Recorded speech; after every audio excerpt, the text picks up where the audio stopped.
এখন আমরা অনেকটাই গরিব, বাড়িঘর তেমন নাই, জায়গা জমিন নাই, টাকা পয়সা তেমন নাই। আমাদের পাশে এখন এমন একজন ভাই আছেন যিনি মোটরসাইকেল চালানোর সময় আনন্দ উল্লাস করবেন, ঘুরে বেড়াবেন। উনি এখন ফুটবল খেলবেন, নাচবেন, কুদবেন, এমনই তো না, কিন্তু ভাগ্যের কি নির্মম পরিহাস, পরিবারের মুখে হাসি ফোটাবেন বলেই জীবনের সবটুকু সুখকে বিসর্জন দিয়ে ছোট্ট বয়সে চলে যাচ্ছেন প্রবাসের মাটিতে। আমি প্রথমেই বলবো উনি সিদ্ধান্তটা ঠিক নিয়েছেন, কারণ নিজের দেশের কথা কিভাবে বলা যায়, লক্ষ লক্ষ মানুষ জীবিকার জন্য আফসোস করে কেঁদে বেড়াচ্ছেন, মারার টেনশনে মরে যাচ্ছেন যে এই বাচ্চার চাকরি নাই, বাকরি নাই, কিছু নাই। এই বাচ্চাটা বিভিন্ন ভুল ভ্রান্তিতে পড়ে যায়, নেশার ভিতরে চলে যায়, ইফটিজিং, এলাকায় যত সমস্যা আছে সব ওর দ্বারাই সম্পর্কিত হয়। আল্লাহ পাক সেই জায়গা থেকে ফিরিয়ে এনে ভালো পরিবারের সন্তান দেখে চলে যাচ্ছেন। চলুন, কেন যাওয়ার নিয়ত করলেন, কিভাবে প্রথম মাথায় ঢুকলো প্রবাসে যেতে হবে, ওনাকে কে বুঝাইলেন যাবে?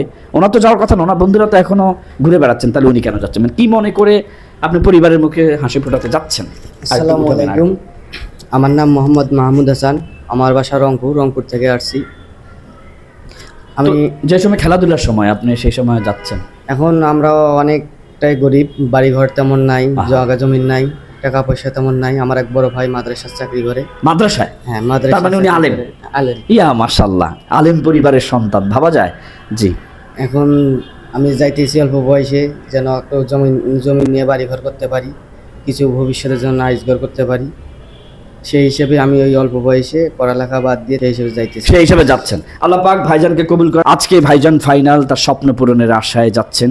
আমি ওনাদের স্বপ্ন, আল্লাহ আপনি ভাইদের জীবিকার মালিক, আপনি তাদেরকে নিরাপদে রাখার মালিক, বেতন বাড়িয়ে দেওয়ার মালিক। আমাদের হাতে কোনো পাওয়ার থাকে না, ওনাদেরকে এমন মালিকের কাছে পৌঁছাবেন, এমন জায়গায় পৌঁছাবেন যেন ওনারা খুশি হন, যেন ওনারা শান্তি অনুভব করেন। নবীজির দেশ শান্তির দেশ, সে দেশে যাচ্ছেন। বিসমিল্লাহির রহমানির রহিম। আসসালামু আলাইকুম। এটা হচ্ছে ওনার আরেকজন ভাইজান আছেন, ওই ভাইজানের, ওনাদের দুজনের হাতে দেই। আর আমরা আল্লাহর কাছে দোয়া করবো আল্লাহ পাক যেন ভাইজানকে ভালো রাখেন।